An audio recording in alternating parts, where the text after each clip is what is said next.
चलो, टॉपिक है आपका ग्लेशियर। ग्लेशियर या इन्हीं को हम बोलते हैं हिमनद, या इन्हीं को आपका बोला जाता है बमक। ग्लेशियर, हिमनद, या इन्हीं को हम आपको क्या बोलते हैं, बमक करके बोलते हैं। उत्तराखंड के क्षेत्र में जिनको ग्लेशियर करके बोल रहे हैं, इन्हीं ग्लेशियरों को आपको क्या बोला जाता है, हिमनद भी इनको बोल सकते हैं, इन्हीं को आप ग्लेशियर भी बोल सकते हैं, इन्हीं को आप क्या बोल सकते हैं, बमक भी बोल सकते हैं। ठीक। अब है क्या ये ग्लेशियर? ग्लेशियर मुख्यतः मैं पीछे बता रहा था, ग्लेशियर आपको क्या होता है, कोई बड़ा एक विशाल हिमखंड है जो ग्रेविटेशनल फोर्स के इफेक्ट के कारण क्या, और धीरे धीरे अपने ढाल में क्या कर रहा है, नीचे की ओर खिसक रहा है। उस एक हिमखंड को आप क्या बोलते हैं, ग्लेशियर करके बोलते हैं। ठीक। मुख्यतः उत्तराखंड में हम देखें तो उत्तराखंड में हिमालय का एक क्षेत्र आता है जिसको हम क्या बोलते हैं, महान हिमालय बोलते हैं। उत्तराखंड के भागों में देखें तो उत्तराखंड के भागों में हिमालय के चारों रेंज पाई जाती है। कौन कौन सी? ट्रांस हिमालय, महान हिमालय, लघु हिमालय, शिवालिक हिमालय। ठीक। तो मुख्यतः अगर हम देखें तो आपका जो महान हिमालय है वो एक हिमालय का ऐसा भाग है जो पूरे वर्ष भर या पूरे साल भर जहाँ क्या होती है, आपके बर्फ आपको दिखाई दे, तो उसी भाग में ग्लेशियर आपको क्या मिलते हैं, ज्यादा मिलते हैं, या उसी क्षेत्र में आपको बहुत मात्रा में क्या मिल जाता है, ग्लेशियर मिल जाता है। ठीक। तो इन भागों में हम देखें या फिर महान हिमालय के देखें तो महान हिमालय की विशेष ऊंचाइयों पर, यानी एक हाई एल्टीट्यूड में हम देखें तो उन ऊंचाइयों पर कई सारे आपके क्या हिमखंड है। इस हिमालय में हम देखें तो इसमें बहुत सारे आपके क्या हिमखंड हैं, या हिमालय के बहुत बड़े बड़े आपको क्या दिखाई दे, आपके बर्फ के आपको बहुत बड़े बड़े भाग दिखाई देते हैं। अब कौन से भाग? अब बर्फ एक तो आपकी क्या है, बर्फ आपकी जमी हुई है, ठीक है, वो खिसक नहीं रही है, तो आपके ग्लेशियर नहीं मानेंगे। ठीक। तो मुख्यतः आपका क्या है, कोई एक महान हिमालय के भाग में है कोई बड़ा हिमखंड है जिसमें खिसकने की घटना या फिर गलने की घटना अगर हो रही है तो उसको हम आपको क्या बोलेंगे, ग्लेशियर बोलेंगे। ठीक। अगर ये हिमखंड है, इसमें मुख्यतः दो क्रियाएं हो रही हैं, या तो ये क्या कर रहा है, आपका खिसक रहा है धीरे धीरे, या फिर ये आपका क्या हो रहा है, गल रहा है, या इसमें गलने की जो क्रिया है वो आपकी क्या हो रही है, चल रही है। ठीक है। तो इस एक भाग को आपका क्या बोला जाएगा, ग्लेशियर इसको बोला जाएगा। ठीक है। जैसे माना कोई आपका ये पर्वत का भाग है, इस पर्वत के भाग के ऊपर, इस पूरे क्षेत्र के ऊपर आपका क्या है, कोई इतना बड़ा सा क्या आपका एक बर्फ का टुकड़ा है, यह बहुत बड़ा एक आपका क्या है, बर्फ का बना हुआ भाग है। ठीक। ये धीरे धीरे इस ढलान में क्या करेगा, नीचे की ओर खिसकेगा। ठीक। तो धीरे धीरे नीचे की ओर खिसकेगा, साथ ही साथ इसका यहाँ पर क्या होगा, गलना भी प्रारंभ होगा, या फिर यहाँ पर क्या होगा, धीरे धीरे मेल्ट भी हो रहा होगा। ठीक। तो ऐसे किसी बड़े भाग को हम आपका क्या बोलेंगे, ग्लेशियर, या इसी को हम आपका क्या बोलेंगे, हिमनद, या इसी को यहाँ स्थानीय भाषा में क्या बोला जाता है, आपका बमक करके बोला जाता है। वास्तव में जिसको हम हिमनद करके बोल रहे हैं, हिमनद का अर्थ अलग एक सेंस में ले सकते हैं कि ये जो आपका क्या है, ये आपका क्या है, स्नो है या फिर पूरी की पूरी बर्फ एक ठोस भाग है। ठीक है। इससे आपका क्या कर रहा हो, जब ये खिसक रहा है या फिर इसमें फ्रिक्शन हो रहा होगा तो ये क्या हो रहा होगा, धीरे धीरे मेल्ट भी हो रहा होगा। ठीक है। तो ये आपका क्या करेगा, यहाँ से कुछ मात्रा में क्या निकलेगा, पानी निकलेगा, और वही पानी क्या होगा, अपने साथ बर्फ को क्या करेगा, बहाकर नीचे की ओर ला रहा होगा। तो वहां से जो पानी रिस के आ रहा है वो आपका क्या हिमनद है। हो गया क्लियर? तो मुख्यतः ग्लेशियर हम किसको बोल रहे हैं कि हिमालय यानी महान हिमालय, ग्रेटर हिमालय के हाई एल्टीट्यूड में वह एक भाग या वह हिम का एक खंड जिसमें क्या तो खिसकने की क्रिया हो रही है या फिर उसमें गलने की क्रिया, मेल्टिंग की क्रिया हो रही है, तो उसको हम आपका क्या बोलेंगे, हिमनद करके, या उसी को हम ग्लेशियर बोलेंगे, या उसी को यहाँ स्थानीय भाषा में क्या बोला जाता है, बमक करके बोला जाता है। समझ गए इतना? ठीक है। तो क्या होगा ग्लेशियर,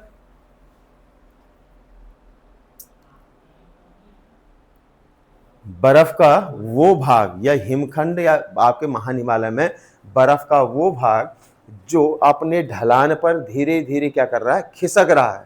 ठीक है। जैसे मैंने बोला कि आपने स्लोप में है तो ये स्लोप में क्या करेगा, धीरे धीरे आपका क्या करेगा, खिसकेगा। ऐसा नहीं कि एक बार में 10 किलोमीटर की स्पीड से खिसक जाए। ठीक है। लगभग 1 किलोमीटर खिसकेगा। कितने साल में, 2 साल या 4 साल में। 1 किलोमीटर भी नहीं खिसकेगा इतना।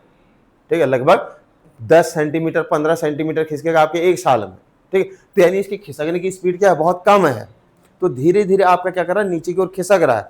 किसके कारण? क्योंकि आपका क्या है, नीचे से कहीं ना कहीं ग्रेविटेशनल फोर्स भी इस पर क्या करेगा, वर्क करेगा। तो उसकी वजह से ये धीरे धीरे अपने ही ढाल पर क्या करेगा, खिसकता रहेगा और धीरे धीरे आपका क्या होगा, ये मेल्ट होता रहेगा। ठीक है, तो इसके मेल्ट होने से नीचे आप क्या होंगे, नदियां बनती रहेंगी। ठीक है, तो ऐसे किसी भाग को हम आपको क्या बोलेंगे, हिमनद, या इसी को हम ग्लेशियर बोलेंगे, या इसी को यहाँ लोकल लैंग्वेज में हम क्या बोलते हैं, बमक करके बोलते हैं। हो गया क्लियर, समझिए क्या ग्लेशियर। ठीक, अब उत्तराखंड के क्षेत्रों में हम देखें तो उत्तराखंड के क्षेत्रों में कई सारे आपके क्या ग्लेशियर है, जो कि मुख्यतः आपके कहाँ पर है, महान हिमालय के क्षेत्रों में। अच्छा, एक स्नो लाइन मैंने बताया था, क्या था,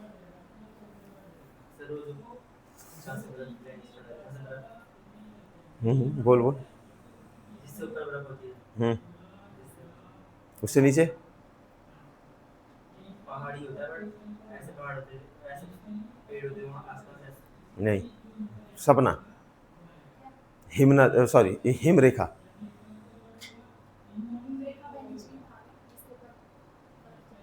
हाँ नीचे, अब है, अब है बता,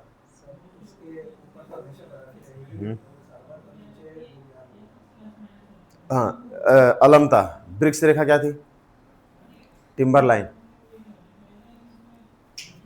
दो रेखाएं मैंने बताई थी और ये प्रश्न पहले पूछा भी गया है। ठीक है, एक था हिमरेखा और दूसरा आपका याद रखना ब्रिक्स रेखा। हिमरेखा है, ब्रिक्स रेखा क्या है, इसी पे इसको करते हैं। ठीक है, जैसे आपका ये क्या है, कोई एक पर्वत है, ठीक है, या कोई एक आपका महान हिमालय का भाग है। ठीक है, हिमालय का कोई भी एक भाग है। अगर हम इस हिमालय में ऊपर की ओर जाते हैं तो वनस्पतियों पर मैंने क्या बोला था, प्रभाव पड़ता है। वनस्पति कहने का मतलब है आपके वेजिटेशन, पेड़ हो गए, झाड़ियाँ हो गई, घास होगी, उन सभी चीज़ों पर क्या पड़ता है, इस ऊंचाई का प्रभाव पड़ता है। ठीक, जैसे आप देखोगे कि आप देहरादून क्षेत्र में हैं तो देहरादून क्षेत्र में आपको पेड़ जो होंगे वो आपको कुछ अलग दिखाई देंगे। अलग कहने का मतलब वो अलग किसी प्रजाति के होंगे, जैसे साल होगा या अलग अलग प्रकार के वृक्ष होंगे। आप यहाँ से हिमालय की तरफ को जाओगे, यानी आप मसूरी की तरफ को जाओगे, तो मसूरी की तरफ जो पेड़ होंगे वो आपको क्या होंगे, अलग दिखाई देंगे। मसूरी में दिखते हैं जैसे पेड़ आपके कहीं नीचे प्लेन्स में दिखते हैं। ठीक है, तो मसूरी की तरफ आप क्या हो, पेड़ अलग होंगे। जैसे आपका उससे भी ऊपर अगर जाएंगे धनौल्टी या उससे ऊपर, तो बांज मिलेगा, चीड़ मिलेगा या देवदार मिलेगा, इस तरह की चीजें मिलेंगी। तो ऊंचाई का प्रभाव हमेशा किस पर पड़ता है, वनस्पतियों पर पड़ता है। दूसरा मैंने बताया था कि वनस्पतियों पर जो प्रभाव पड़ता है उनसे उनकी ऊंचाई भी क्या होने लगती है, थोड़ा कम होने लगती है। जैसे आप हाई एल्टीट्यूड पर जाते हैं तो वहां पर पेड़ की हाइट पर भी क्या पड़ता है, आपका इफेक्ट पड़ता है। और एक समय ऐसा आता है कि आपको केवल क्या मिलते हैं, पेड़ मिलते ही नहीं है, केवल क्या मिलती है, झाड़ियां मिलती है। ठीक, और उसके एक समय बाद आप देखें तो आपको झाड़ियां मिलना भी क्या हो जाता है, बंद हो जाता है, केवल आपको क्या मिलती है, घास मिलती है। हो गया क्लियर।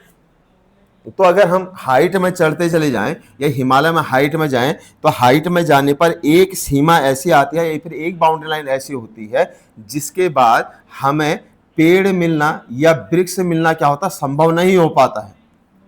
ठीक है, यहां तक तो आपके क्या है, वृक्ष पाए जा रहे हैं। ठीक है, लेकिन इसके ऊपर का जो भाग है, इस भाग में आपके वृक्ष नहीं है। ठीक है, तो ये एक बाउंड्री लाइन आपकी क्या होगी, सेट होगी कि इसके नीचे पेड़ है, इसके ऊपर आपके पेड़ नहीं है। ठीक है, तो इस एक बाउंड्री लाइन को हम आपको क्या मान लेंगे कि ये आपकी क्या वृक्ष रेखा है या फिर आपकी क्या टिम्बर लाइन है। हो गया क्लियर। अब इसके ऊपर आपको कोई भी पेड़ आपको देखने को नहीं मिलेगा। यहां से और ऊपर की ओर जाते रहें तो और ऊपर की ओर जाने पर एक समय ऐसा आएगा, एक लिमिट ऐसी आएगी कि जहां पर आपको केवल क्या मिलेंगे, जहां से ऊपर अगर देखें तो इससे ऊपर आपको केवल क्या मिलेगी, आपको बर्फ मिलेगी। इससे ऊपर का जो भाग आपका होगा उसमें आपकी क्या होगी, पूरे साल भर आपकी क्या होगी, बर्फ जमी हुई रहेगी। ठीक है, तो इस भाग से ऊपर का, इस बाउंड्री लाइन से ऊपर का जो क्षेत्र है तो क्या पूरे साल भर बर्फ जमी है। इससे नीचे का जो क्षेत्र है यहां पर कुछ समय के लिए बर्फ पड़ी, कब, आपका जब सर्दी का मौसम रहा उस समय क्या रहा, आपका बर्फ यहां पड़ी, लेकिन कुछ समय के बाद क्या हुई, जैसे गर्मी आई बर्फ आप क्या होगी, पिघल गई। ठीक है, तो इस एक बाउंड्री लाइन को जिसके ऊपर पूरे साल भर बर्फ है और उसके नीचे बर्फ आप क्या हो रही, पिघल जा रही है, तो उस एक बाउंड्री लाइन को हम आपका क्या बोलेंगे, आपका स्नो लाइन, या उसी को हम क्या बोलेंगे, आपका हिम रेखा बोलेंगे। ये आपकी क्या हो जाएगी, हिम रेखा हो जाएगी। ठीक है, तो ऊंचाई की या अधिकतम ऊंचाई की वह निचली सीमा या हिमालय की वह निचली सीमा जिससे ऊपर पूरे साल भर बर्फ दिखाई देती है और उससे नीचे बर्फ आप क्या होती है, पिघल जाते हैं, तो उस एक भाग को आपका क्या बोला जाता है या उस एक सीमा को क्या बोलता है, आपका हिमरेखा। ठीक है, ऊंचाई की वह सीमा जहां तक आपको पेड़ मिलते हैं वो आपकी क्या है, वृक्ष रेखा है। उस रेखा तक पेड़ मिलेंगे, उसके ऊपर पेड़ आपको नहीं मिलते। तो इस बीच में मिलेगा क्या, इस भाग में आपको क्या मिलेगा, केवल यहां पर क्या मिलेंगे आपको ग्रासलैंड मिलेंगे, या फिर यहां पर क्या मिलेंगे, घास के मैदान मिलेंगे। यहां पर क्या मिलेंगे आपको, घास के मैदान मिलेंगे। और इन्हीं घास के मैदानों को फिर हम आपको क्या बोलेंगे, बुग्याल, या इन्हीं को हम क्या बोलेंगे आपका पयार, या इन्हीं को आपका क्या बोला जाएगा, मर्ग।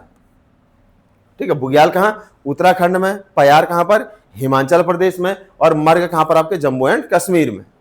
ठीक है, तो ये तीनों संरचना, ये आपको बुग्याल जो मिलते हैं वो कहां पर मिलते हैं, हिम रेखा से नीचे और वृक्ष रेखा से ऊपर है। सेम ही है चीजें, बस उनकी भाषा का प्रभाव है, भाषा उनको अलग अलग बोल रहे हैं। जम्मू कश्मीर की जो भाषा है, ठीक है, वहां पर उन ग्रासलैंड को आप क्या बोल रहे हैं, मर्ग बोल रहे हैं। हिमाचल प्रदेश की भाषा अलग है, तो वो घास के मैदान को बुग्याल नहीं बोल रहे, उसको क्या बोल रहे हैं, आपका पयार बोल रहे हैं। ठीक है, हम उसको क्या बोल रहे हैं, आपका बुग्याल बोल रहे हैं। ठीक है, तो आपकी संरचना एक ही है, एक ही प्रकार के घास के मैदान हैं, लेकिन आपके क्या है, भाषा के प्रभाव के कारण उनके नाम आपके अलग अलग है। हो गया क्लियर। ठीक है, अब अगर पूछा जाए ग्लेशियर किस रेखा पर आके पिघलना, तीव्र गति से पिघलेंगे,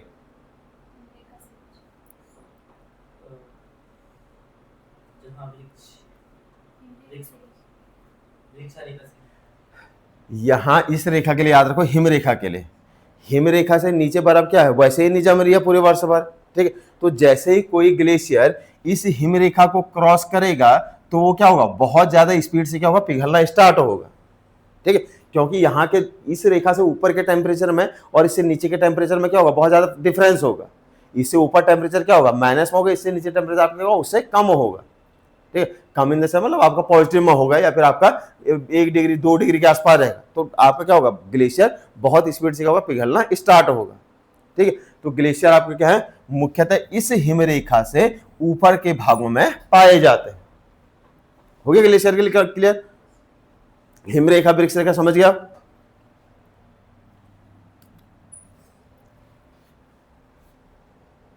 ठीक है, चलो उत्तराखंड के प्रमुख ग्लेशियर कौन कौन से। ठीक है, जैसे हम उत्तराखंड में ग्लेशियर देखें तो पहला एक ग्लेशियर आपका आता है जिसको हम क्या बोलते हैं, गंगोत्री ग्लेशियर। उत्तराखंड का सबसे प्रमुख जो ग्लेशियर है वो आपका कौन सा, गंगोत्री ग्लेशियर है। ठीक है, गंगोत्री ग्लेशियर को हम देखें तो गंगोत्री ग्लेशियर किस जिले में स्थित है, आपके उत्तरकाशी में स्थित है। गंगोत्री ग्लेशियर जो आपका है वो कहां पर स्थित है, आपके उत्तरकाशी जिले में स्थित है। और ये आपका उत्तराखंड का क्या है, सबसे बड़ा ग्लेशियर है। उत्तराखंड का सबसे बड़ा जो ग्लेशियर है वो भी आपका कौन सा, गंगोत्री ग्लेशियर है। तो याद रखना, गंगोत्री ग्लेशियर उत्तराखंड के उत्तरकाशी जिले में स्थित है, जो उत्तराखंड राज्य का सबसे बड़ा ग्लेशियर है। अगर हम इसकी लंबाई चौड़ाई को देखें तो लगभग इसकी लंबाई कितनी है, 30 किलोमीटर है, और चौड़ाई लगभग कितनी है, 2 किलोमीटर के लगभग है। इसकी लेंथ या इसकी लंबाई को देखें तो लगभग कितनी है, 30 किलोमीटर है, और इसकी चौड़ाई लगभग हमें कितनी मिल जाती है, लगभग 2 किलोमीटर के आसपास की क्या मिलती है, चौड़ाई मिलती है। तो गंगोत्री ग्लेशियर लगभग 30 किलोमीटर लंबा और 2 किलोमीटर का चौड़ा एक ग्लेशियर है। हो गया क्लियर। ठीक है, अब इसी ग्लेशियर के आसपास में बहुत सारे और भी क्या है, ग्लेशियर हैं। गंगोत्री तो आपका एक मुख्य ग्लेशियर हो गया। ठीक है, इसके आसपास में क्या बहुत सारे ग्लेशियर भी हैं। चलो इससे पहले एक प्रश्न और, उत्तराखंड में देख लो टूरिज्म बहुत ज्यादा बढ़ गया है। ठीक है, तो पर्यटकों का गंगोत्री ग्लेशियर या गोमुख तक पहुंचना या कहीं हाई एल्टीट्यूड पर ट्रैकिंग करके जाना, ये आपका सही है या गलत है, पर्यावरण की दृष्टि से गलत है। क्यों, क्या प्रभाव पड़ेगा, पॉल्यूशन होगा, उसके अलावा उसी पॉल्यूशन पर सारी चीजें निर्भर कर रही हैं। ठीक है, जितनी उत्तर भारत को हम देखें, उत्तर भारत में ज्यादातर जो नदियां हैं, यानी हम नॉर्थ इंडिया में देखें, साउथ इंडिया की बात हम नहीं कर रहे, साउथ इंडिया में देखें तो साउथ इंडिया में ग्लेशियर से कोई नदी नहीं जा रही है। लेकिन नॉर्थ इंडिया के पार्ट में हम देखो, नॉर्थ इंडिया में जितनी नदियां हैं, मोस्टली नदियां कहाँ से निकल रही है आपकी, या बड़ी जो नदियां कहाँ से आ रही है, ग्लेशियर से आ रही है। ठीक है, अगर ग्लेशियर बहुत ज़्यादा स्पीड से पिघलेंगे तो उनसे क्या होगा, आपका नदियों का कुछ समय के लिए क्या होगा, जल स्तर बढ़ेगा, लेकिन एक समय के बाद क्या होगा, उनका जो जल स्तर होगा वो क्या होगा, बहुत कम हो जाएगा, और एक समय के बाद वो नदियां क्या होंगी, पूरी तरह क्या होंगी, खत्म हो जाएंगी, क्योंकि उनके पास जल का कोई और साधन नहीं है। जो नदियां आ रही है उनमें वो कहां से आ रही है, आपके मुख्यतः आपके हिमालय से आ रही है। जैसे एक नदी को ले ले, गंगा नदी तक, गंगा नदी किससे बनी है, भागीरथी से बनी है। भागीरथी कहां से निकल रही है, गौमुख से निकल रही है। उसमें मिलने वाली सबसे मुख्य सहायक नदी कौन सी आपकी, आपकी अलकनंदा है। अलकनंदा कहां से निकली, सतोपन ग्लेशियर से निकली, ठीक है। इसके अलावा पिंडारी नदी, पिंडर नदी उसमें मुख्य मिलने वाली, जो कहां से निकलती, पिंडर ग्लेशियर से निकलती। तो उसमें तो मोस्टली जो बड़ी नदियां हैं वो कहां से निकल रही, किसी ग्लेशियर से निकल रही, ठीक है। इसके अलावा आगे जाके अगर हम देखें, उत्तर प्रदेश के क्षेत्र में जो नदियां आके मिलती हैं वो नेपाल से आती हैं, और नेपाल से जो नदियां आ रही हैं वो आपके क्या, सारी की सारी हिमालय से आ रही हैं, ठीक है। तो कहीं ना कहीं किससे निकल रही, ग्लेशियर से ही निकल रही। तो मोस्टली अगर देखें तो अगर ग्लेशियर ही नहीं रहेंगे तो आपका क्या होगा, गंगा नदी क्या होगी, पूरी तरह से समाप्त हो जाएगी, ठीक है। तो कहीं ना कहीं जिस तरह से आजकल गवर्नमेंट ही कर रही है कि ट्रैकिंग करके लोगों को कहीं कहीं भेज दे रही है, कहीं पर भी लोग मनमाने तरीके से पहुंच रहे हैं, ठीक है। गौमुख तक हो गया, गौमुख तक चलो ठीक है, उससे ऊपर के क्षेत्रों तक लोग पहुंच रहे हैं, ठीक है। तो ऐसा करना आपका क्या, उत्तराखंड में पर्यावरण की दृष्टि से क्या गलत है। एक तो वहां पर लोग जाके क्या करेंगे, कहीं ना कहीं पॉल्यूशन करेंगे, ठीक है। कोई आपके पास ऐसा साधन नहीं है कि आप पानी को किसी कागज के बैग में तो लेके नहीं जा सकते, आप किसी को प्लास्टिक के बैग में उसको क्या करेंगे, वहीं फेंकेंगे, ठीक है। लोग वहां तक खाना तो बनाएंगे नहीं, वहां क्या करेंगे, पैकेट फूड लेके जाएंगे, फिर कचरा क्या करेंगे, वहीं छोड़ के आएंगे। या तो कुछ ऐसी नीति बनाई जाए या कुछ ऐसे साधन किए जाए कि आपको वहाँ खाना उपलब्ध हो, आपको वहाँ खाना वहाँ प्रोवाइड किया जाए, या फिर कुछ ऐसे माध्यम आपको खाना दिया जाए कि आप उन चीज़ों को क्या करें, वापस लेके आ सके, ठीक। तो कहीं ना कहीं ये चीज़ें भी आपकी क्या गलत है, जो कहीं ना कहीं उत्तराखंड में पर्यावरण को क्या करें, प्रदूषित कर रही है, ठीक है। तो ये आपका क्या, गंगोत्री ग्लेशियर उत्तरकाशी में है, और उत्तराखंड का सबसे बड़ा ग्लेशियर है, जिसकी लंबाई कितनी है, 30 किलोमीटर, चौड़ाई कितनी है आपकी, 2 किलोमीटर है, ठीक। दूसरा मैंने बोला कि ये आपका क्या, एक ऐसा ग्लेशियर जिसके अगल बगल में बहुत सारे ग्लेशियर है, क्योंकि महान हिमालय के क्षेत्र में, तो इसके आसपास आपके क्या बहुत सारे ग्लेशियर और हैं। जैसे हम देखें, इसके समीप के ग्लेशियर या इसके पास के ग्लेशियर, एक ग्लेशियर है जिसको हम बोलते हैं रक्तवर्ण ग्लेशियर, ठीक है। रक्तवर्ण इसको बोले, या इसी को आपका क्या बोलता है, रतन वन करके बोला जाता है, रक्तवर्ण, या इसी को आपका क्या बोल सकते हैं, रतन वन करके इसको बोल सकते हैं, ठीक है। रक्तवर्ण क्यों बोल रहे हैं, रक्त मतलब क्या हो गया आपका है, रक्त मतलब ब्लैक, ब्लड, मैंने सुना ब्लैक, ठीक है। रक्त मतलब क्या हो गया, ब्लैक, आपका क्या हो गया, आपका ब्लड। वर्ण मतलब हो गया रंग, यानी लाल रंग का ग्लेशियर, ठीक है। तो रक्तवर्ण करके इसका नाम दिया गया है, रक्तवर्ण ग्लेशियर। दूसरा इसके पास आपका स्वच्छंद ग्लेशियर, चतुरंगी ग्लेशियर, स्वच्छंद ग्लेशियर,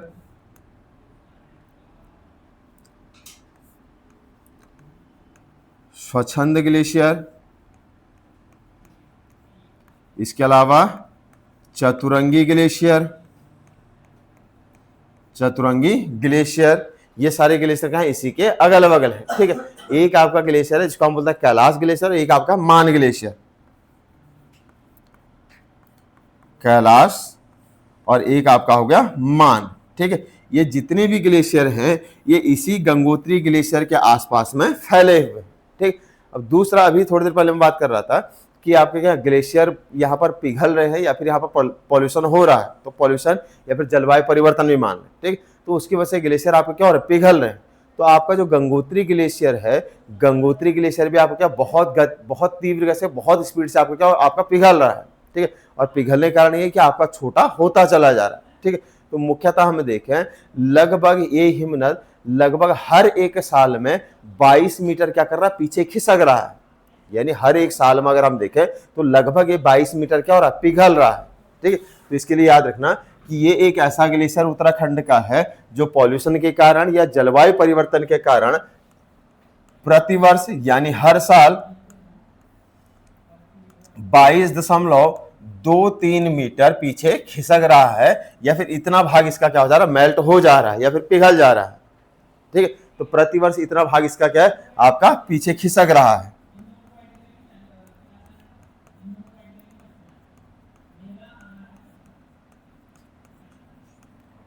पीछे खिसक रहा का अर्थ क्या है, यानी इतना भाग क्या और आपका पिघल रहा है, ठीक है। यानी पहले ग्लेशियर क्या था, इतने बड़े भाग में फैला हुआ था, ठीक है। अब 22.23 मीटर खिसकने का मतलब क्या है कि इतना भाग इसका पिघल गया और पिघलने के बाद आपका कितना इतना छोटा हो गया। एक साल में इतना पिघला, अगले साल फिर आपका क्या होगा इतना पिघला, तो इस तरह से क्या यानी आपका क्या हो रहा है छोटा होता चला जा रहा है।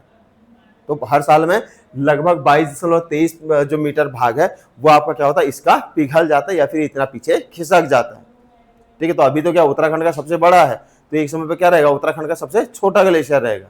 ठीक है, जब इसी स्पीड से क्या होगा आपका पिघलता है, तो एक समय क्या होगा आपका सबसे छोटा ग्लेशियर ही आपका रहेगा। हो गया क्लियर? हो गया, इतना नोट कर लिया पॉइंट, सारे पॉइंट यहां तक हो गए नोट। दूसरा, यहीं से या इसी ग्लेशियर से एक मुख्य नदी उत्तराखंड में निकलती है और उसी को हम क्या बोलते हैं गौमुख से निकलने वाली आपकी भागीरथी नदी है। इसी गंगोत्री ग्लेशियर का एक भाग है जिसको हम आपको क्या बोलते हैं गौमुख बोलते हैं। इसी गंगोत्री ग्लेशियर का एक छोटा सा भाग है जिसको हम आपको क्या बोलते हैं गौमुख करके बोलते हैं। और इसी गौमुख से आपकी कौन सी नदी निकलती है आपके भागीरथी नदी निकलती है। इसी गौमुख से या गंगोत्री ग्लेशियर में जो गौमुख नाम की जगह है वहीं से आपके क्या निकलती है आपके भागीरथी नदी निकलती है। ठीक, आगे जब भागीरथी नदी बहती है तो आगे बहते हुए कहां तक जाती है आपके देवप्रयाग तक जाती है। यहां से नदी निकलती है आगे कहां पहुंचती है देवप्रयाग पहुंचती है। और देवप्रयाग में इसी में आके कौन सी नदी मिलती है आपकी अलकनंदा नदी आकर मिलती है। इसी में अलग नदी आकर मिल जाती है। जब ये दोनों नदियां मिलती हैं तो उसके बाद एक नदी बनती है, उसको हम क्या बोलते हैं आपका गंगा करके बोलते हैं। हो गया क्लियर? इसके अलावा इसी नदी के तट पर हम देखें भागीरथी नदी के तट पर ही आपका एक मंदिर है और उसी को आपका क्या बोलता है गंगोत्री धाम।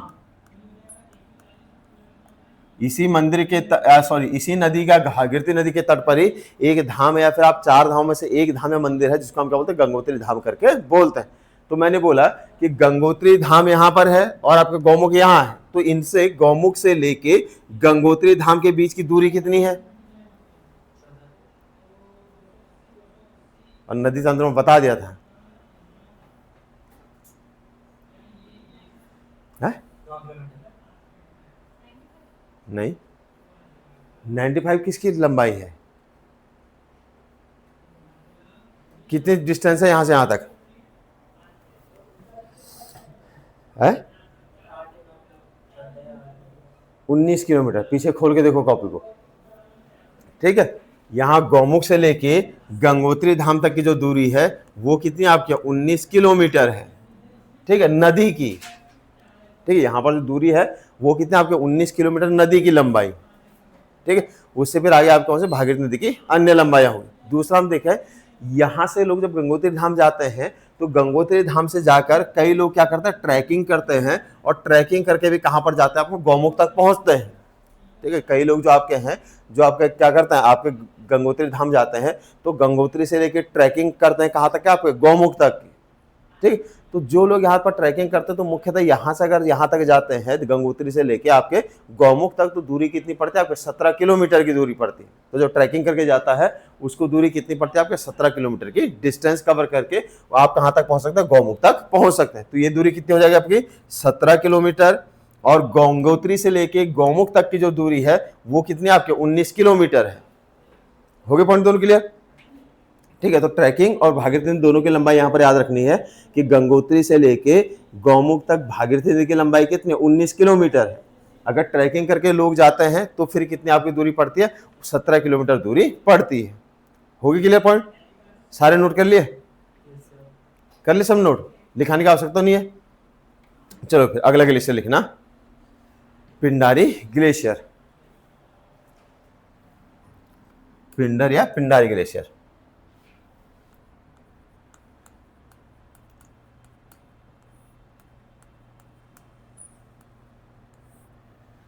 पिंडारी ग्लेशियर।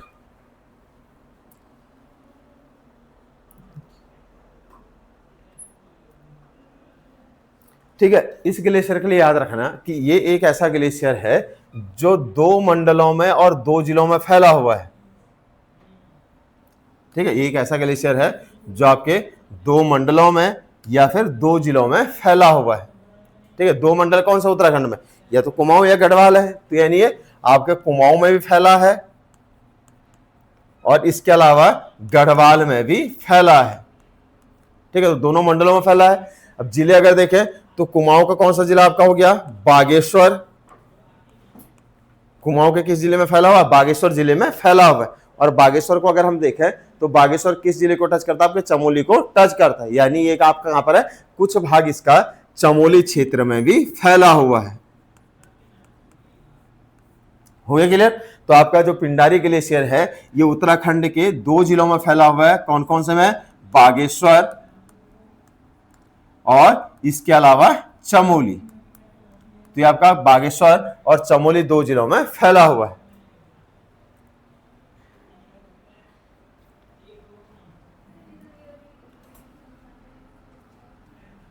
देखो ये है, ये वाला पार्ट जो आपको दिख रहा है ना, ये वाला, ठीक है, ये कौन सा हो गया? बागेश्वर का पार्ट हो गया। ये आपको कौन सा हो गया? चमोली वाला पार्ट हो गया। ठीक है, तो ये दोनों क्या है? इस एक क्षेत्र को जोड़ते हैं, या इस एक क्षेत्र से या इस बाउंड्री लाइन से आप क्या कर रहे हो? जुड़ रहे हैं। ठीक है, अगर हम बागेश्वर की डायरेक्शन देखें तो नॉर्थ वेस्ट, अगर हम चमोली की डायरेक्शन देखें तो आपका साउथ ईस्ट। ठीक है, इस डायरेक्शन का पार्ट अगर देखें तो इस पूरे क्षेत्र में क्या करते हैं? ये दोनों जिले आपस में क्या कर रहे हैं? जुड़ रहे हैं। तो इसी क्षेत्र में अगर देखोगे तो मेनली आपका ये जो पार्ट आपका है, ठीक है, यहीं पर आपका क्या है? मुख्यतः आपका पिंडारी ग्लेशियर है। 2 ग्लेशियर इस क्षेत्र में आता है, एक पिंडारी है, इसके अलावा एक आपका नंदा घुंगटी है, इसके अलावा इस क्षेत्र में आपका एक दूसरा ग्लेशियर जिसको हम बोलते हैं सुंदर ढूंगा ग्लेशियर।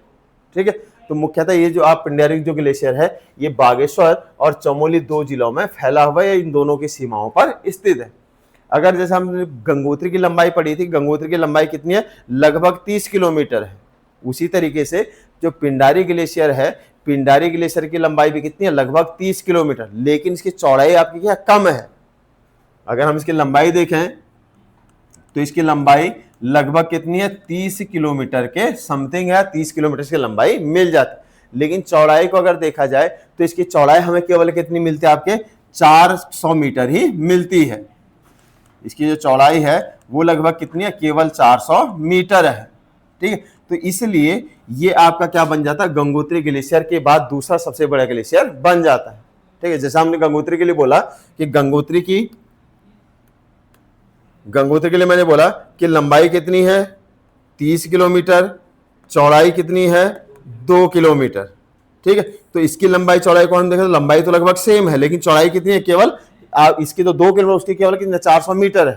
ठीक है, तो इसलिए आपका क्या? गंगोत्री ग्लेशियर से आपका थोड़ा छोटा ग्लेशियर है। हो गया क्लियर? तो आपका क्या? उत्तराखंड का, जिसको हम बोल सकते हैं कि आपका क्या? उत्तराखंड का दूसरा सबसे बड़ा ग्लेशियर है, सेकेंड लार्जेस्ट ग्लेशियर। दूसरा सबसे बड़ा जो ग्लेशियर है वो आपका कौन सा? पिंडारी ग्लेशियर है। हो गया क्लियर? अब जब हम अलकनंदा नदी तंत्र या गंगा नदी तंत्र को पढ़ रहे थे तो उसी में एक नदी हमने पढ़ी थी, कौन से? आपके पिंडर। एक नदी हम पढ़ रहे थे ना, पिंडर नदी। ठीक है, पिंडर नदी कहां से निकलती थी? पिंडारी ग्लेशियर से। ठीक है, तो यहां से एक नदी का उद्गम भी होता है, या फिर यहां से हम देखें तो यहां से उद्गम होता है मुख्यतः किसका? आपके पिंडर नदी का।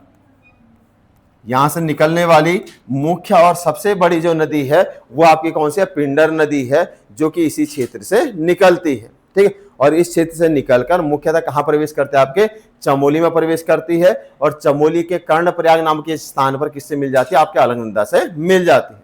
ठीक है, तो पिंडर नदी कहां से निकली? पिंडारी ग्लेशियर से निकली, और जाकर एक स्थान आता है कहां पर? आपके कर्णप्रयाग। एक स्थान आया आपका कौन सा? कर्णप्रयाग। कर्णप्रयाग में किससे जाके मिल गई? अलकनंदा से मिल गई। कर्णप्रयाग में अलकनंदा में क्या हो जाते? शामिल हो जाती है। अब भाई पंचप्रयाग कौन कौन सा है? हाँ,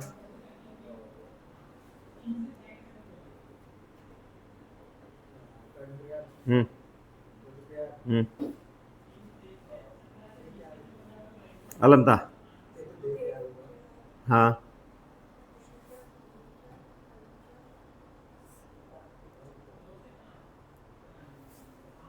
सपना, हाँ, पांचों प्रयाग के नाम लेने हैं। विष्णु, हाँ,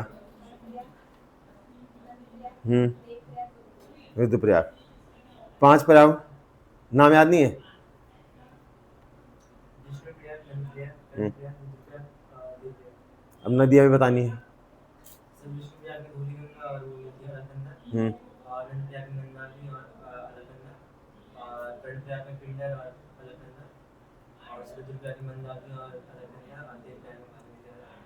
ठीक है, अब 14 प्रयाग याद कर लिए? याद नहीं है? ठीक है, इनको याद करने का सबसे आसान तरीका है नदियों को याद करने का, जो मैंने बोला था अमर नयन अभादे एपी के ए धोबी। ठीक है, वो एक शायरी जैसे तो याद हो भी जाएगी, कविता जैसे। ठीक है, अमर यानी जहां पर मैंने बोलता अ या ए आएगा तो उसका अर्थ क्या होगा आपका? अलकनंदा होगा। ठीक है, तो जैसे मैंने बोला था कि अमर नयन अभादे एपी के ए धोबी। ठीक है, तो अमर में अ से तो क्या हो गया आपका? अलकनंदा। मौ से क्या हो जाएगा? मंदाकिनी। ठीक है, और अलकनंदा और मंदाकिनी दोनों जिस जगह पर मिल रही हैं वो जगह कौन सी आपके? रुद्रप्रयाग है। वो जगह कौन सी होगी? रुद्रप्रयाग हो गई। ठीक है, दूसरी नान यानी नंदाकिनी, और दूसरे नंबर पर क्या है? अ है यानी आपकी अलकनंदा, और दोनों जहां पर मिलती हैं वो जगह कौन सी होगी? 9 से स्टार्ट होगी, यानी कौन सा है? नंद प्रयाग। नंद प्रयाग। इसके बाद अ है तो अलकनंदा, भौ से आपका क्या हो गया? भागीरथी, और दोनों जिस जगह पर मिल रहे हो वो कौन सी जगह आपके? देव प्रयाग। ठीक है, इसके बाद ए से क्या होगा? अलकनंदा, पी से आपका क्या होगा? पिंडर, दोनों किस जगह पर मिलते हैं आपके? के से स्टार्ट होगा कर्णप्रयाग। इसके बाद ए से सेम अलकनंदा, धौ से क्या होगा? धौली गंगा, धौली गंगा, और दोनों किस जगह पर आके मिलती हैं? विष्णु प्रयाग में, विष्णु प्रयाग। अब इसमें एक प्रश्न ये है, धौली गंगा के लिए या फिर विष्णु प्रयाग के लिए यहां पर कौन सी धौली गंगा आके मिलती है? पूर्वी या पश्चिमी? पश्चिमी धौली गंगा। ठीक है, तो इसमें पश्चिमी धौली गंगा नहीं है, तो याद रखना है कि यहाँ पर कौन सी धौली गंगा आके मिलती है? पश्चिमी धौली गंगा आकर मिलती है। तो ये आपके क्या बन जाते हैं? पंच प्रयाग बन जाते हैं। और टोटल प्रयागों की संख्या जो उत्तराखंड में है वो आपके कितनी है? 14 है। ठीक है, 14 टोटल प्रयाग हैं आपके उत्तराखंड में। ठीक है, लेकिन उनमें मुख्य जो पवित्र माने जाते हैं वो केवल कितने आपके? 5 है। तो इनको हम क्या बोलते हैं? आपका पंच प्रयाग करके बोलते हैं। ठीक है, तो यहां से किस नदी का उद्गम होता है? आपका पिंडर नदी का उद्गम होता है, और पिंडर नदी जो है वो जाके किस में मिल जाती है? अलकनंदा नदी में मिल जाती है। हो गया क्लियर? ठीक है, दूसरा जो पिंडारी ग्लेशियर को हम देखें तो पिंडारी ग्लेशियर मुख्यतः दो अलग अलग पर्वतों के बीच का भाग है। ठीक है, मुख्यतः दो अलग अलग पर्वत हैं जिनके मध्य का भाग आपका कौन सा है? आपका पिंडारी ग्लेशियर। एक तरफ हम देखें तो एक तरफ त्रिशूल पर्वत है, और दूसरी तरफ हम देखें तो दूसरी तरफ कौन सा? नंदा देवी और नंदाकोट शिखर है। ठीक है, तो इन दो शिखरों के मध्य में आपके ग्लेशियर का भाग है जिसका हम आप क्या बोल रहे हैं? आपका पिंडारी ग्लेशियर करके बोल रहे हैं। तो इसको याद रखना कि ये त्रिशूल, नंदा देवी और नंदाकोट जो भाग हैं या शिखर जो है उनके मध्य में स्थित है। कौन कौन से मैंने बोले? त्रिशूल, त्रिशूल पर्वत, नंदा देवी, और इसके अलावा नंदाकोट। नंदाकोट शिखरों के मध्य स्थित है।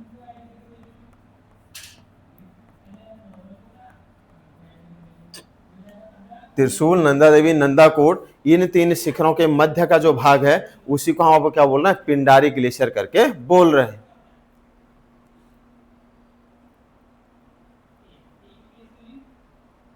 हो गया? दूसरा एक ऐसा ग्लेशियर है, ऐसा एक क्षेत्र आपका है जहां पर आपको अलग अलग प्रकार की चीजें देखने को मिलती हैं। इस पिंडारी ग्लेशियर के आसपास के भागों में देखें तो हमें कस्तूरी मृग देखने को मिल जाता है। इसके अलावा मोनाल पक्षी यहाँ पर देखने को मिलता है। इसके अलावा ब्रह्म कमल जो है वो भी यहाँ पर देखने को मिल जाता है। इसके अलावा भोजपत्र के जो वृक्ष हैं वो भी इस क्षेत्र में मिल जाते हैं। तो याद रखना कि इस एक क्षेत्र में मुख्यतः आपको भोजपत्र के जो वृक्ष हैं वो भी आपको मिलते हैं। भोजपत्र के जो वृक्ष हैं वो भी इस क्षेत्र में क्या होते हैं, पाए जाते हैं।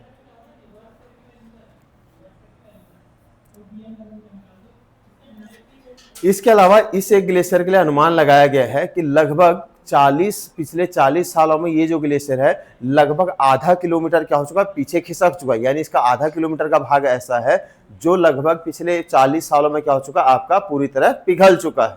ठीक है, तो लगभग 40 वर्षों में, इसके लगभग पिछले 40 वर्षों में इस ग्लेशियर का 0.5 किलोमीटर का जो पार्ट है वो आपका क्या हो चुका है, पिघल चुका है, या फिर आपका क्या हो चुका है, पीछे खिसक चुका है। खिसक चुका है याद में रखो, पिघल चुका है। ठीक है, इसका लगभग 0.5 किलोमीटर का जो क्षेत्र है वो आपका पिछले 40 वर्षों में ये पूरी तरह से आपका पिघल चुका है, या फिर इतना ग्लेशियर क्या हो चुका है, पीछे खिसक चुका है।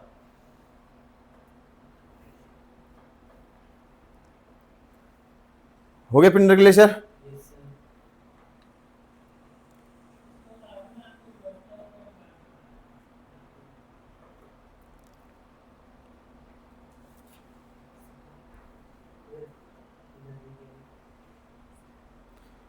चलो अगला ग्लेशियर लिखना, मिलम। मिलम ग्लेशियर।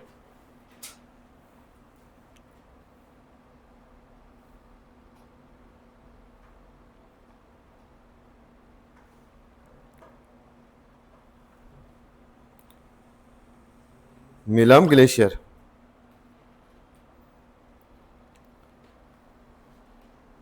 मिलम ग्लेशियर कहाँ है, पिथौरागढ़ में। अगला लिखना मिलम ग्लेशियर या मिलम हिमनद।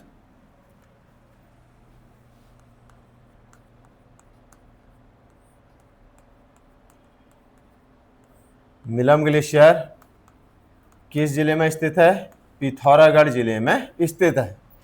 ठीक है, पिथौरागढ़ जिले का जो मुख्य ग्लेशियर है वो आपका कौन सा है, आपका मिलम ग्लेशियर है, मिलम हिमनद है। ठीक है, अगर हम देखें तो पिथौरागढ़ के आसपास का, पिथौरागढ़ के एक प्रमुख एक क्षेत्र है जिसको हम बोलते हैं मुनस्यारी। ठीक है, पिथौरागढ़ के आसपास के, पिथौरागढ़ को करते हैं, पिथौरागढ़ आपको मेन सिटी हो गया। ठीक है, तो वहां पर एक ग्लेशियर नहीं है, बल्कि उससे हम और आगे की ओर जाएं, यानी नेपाल की तरफ जाएं तो उस तरफ एक क्षेत्र है जिसको हम बोलते हैं आपका क्या, मुनस्यारी क्षेत्र। ठीक है, होम टाउन मुनस्यारी, कौन सा क्षेत्र, कौन सा गाँव, मुनस्यारी प्रॉपर मुनस्यारी। चलो अभी पूछते हैं एक और, धरकोट। 2 राइट में गांव है ना धरकोट, दरकोट या धरकोट करके नाम है उसका, तो वहां तक तो पहुंच गया हूं मैं, दरकोट करके है। हाँ दरकोट में, और घर बड़े अच्छे अच्छे हैं वहां के, लकड़ियों के बने हुए कार। ठीक है, तो मिलम ग्लेशियर ये कहाँ पर आपको, पिथौरागढ़ में है। और पिथौरागढ़ का प्रमुख क्षेत्र मैंने बोला कि कौन सा आपका मुनस्यारी है।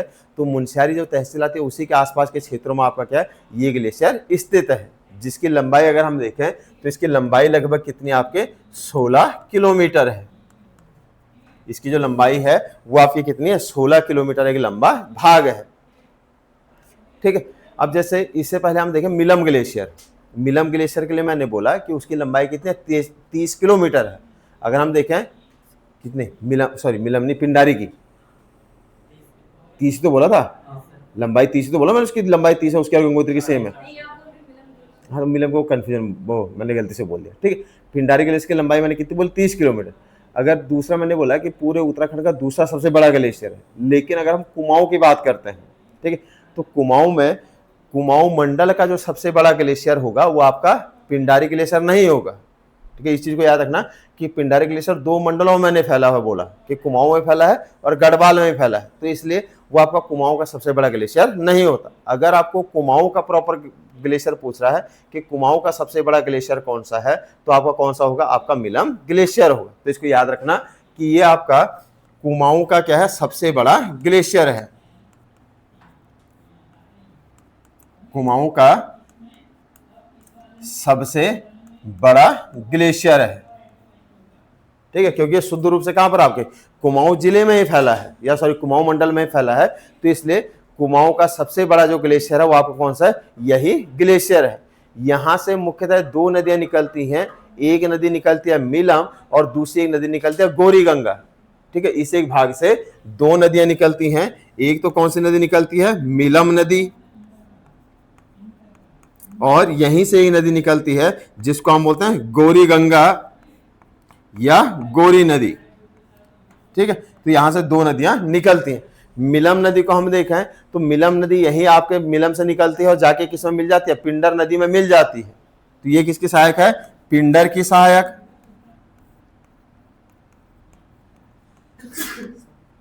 ये पिंडर की सहायक है, पिंडर की ट्रिब्यूटरी है। और जबकि गौरी गंगा जो है ये किसकी सहायक है, काली नदी की सहायक है।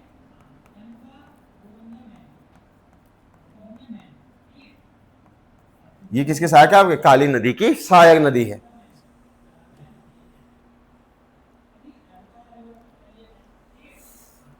जैसे अभी थोड़ी देर पहले हम बोल रहा था ना गढ़वाल के ग्लेशियरों में या फिर आपके गंगोत्री ग्लेशियर के लिए कि यहाँ पर लोग क्या करते हैं, ट्रैकिंग करके आसानी से जा सकते हैं।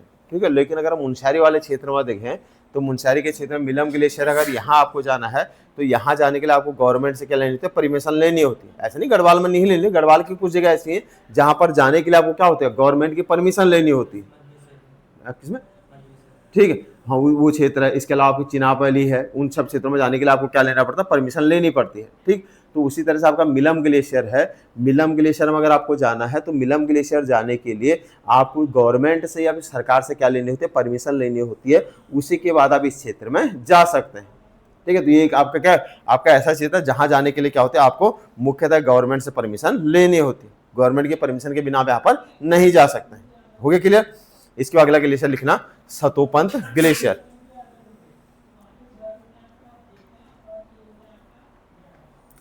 सतोपंथ दो लिखने हैं, सतोपंथ और भागीरथी हिमनद। सतोपंथ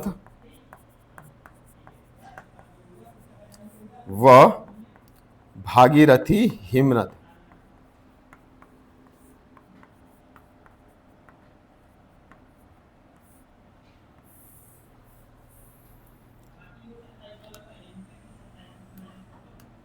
सतोपंथ व भागीरथी हिमनद या ग्लेशियर।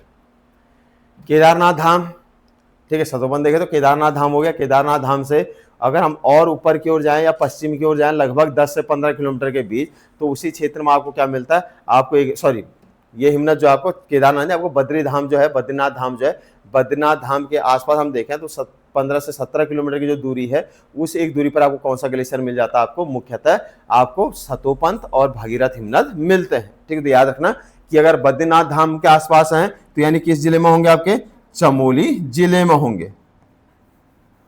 ठीक है, अगर आपके बद्रीनाथ में है तो आपके कहां पर होंगे, चमोली में। ठीक है, अगर केदारनाथ के आसपास बोल तो आपके कहां पर होंगे, आपके रुद्रप्रयाग में। तो ये आपके कहां पर, बद्रीनाथ के आसपास के क्षेत्र में है। तो यानी ये दोनों के दोनों जो ग्लेशियर हैं ये कहां पर स्थित, आपके मुख्यतः चमोली जिले में स्थित है। दूसरा हम देखें, इस क्षेत्र में मुख्यतः एक पर्वत आपका है जिसको हम बोलते हैं नीलकंठ पर्वत।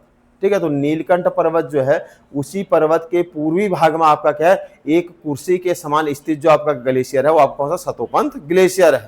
ठीक है, तो याद रखना कि ये जो ग्लेशियर है ये नीलकंठ पर्वत के, ये नीलकंठ पर्वत के पूर्वी भाग में स्थित है। ये नीलकंठ पर्वत के पूर्वी भाग में स्थित आपका क्या, एक ग्लेशियर है। दूसरा हम देखें तो इस एक ग्लेशियर की जो आकृति हमें दिखाई देती है वो आपको कैसे दिखाई देती है, आराम कुर्सी के समान दिखाई देते हैं। एक चेयर होता है जिसमें लेट जाओ तो आगे आगे पीछे हिलते डुलते रहती है। ठीक है, क्या बोलते हैं उसको,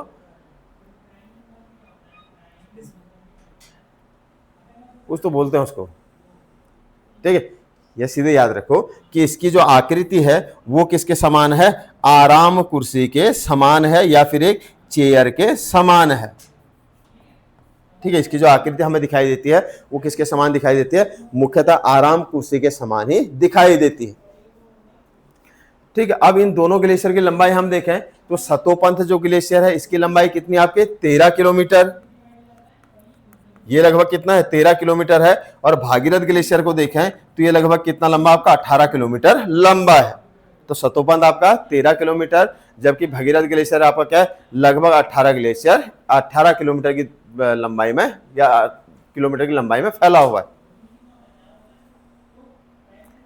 दूसरा, जिन क्षेत्रों में ये दो ग्लेशियर फैले हुए हैं, क्योंकि एक क्षेत्र जिनमें ये दोनों ग्लेशियर फैले हुए हैं, तो उस एक क्षेत्र को आपका क्या कहा जाता है, अलकापुरी क्षेत्र कहा जाता है। तो इसमें लिखना कि ये जो ग्लेशियर है ये अलकापुरी क्षेत्र में फैला हुआ है।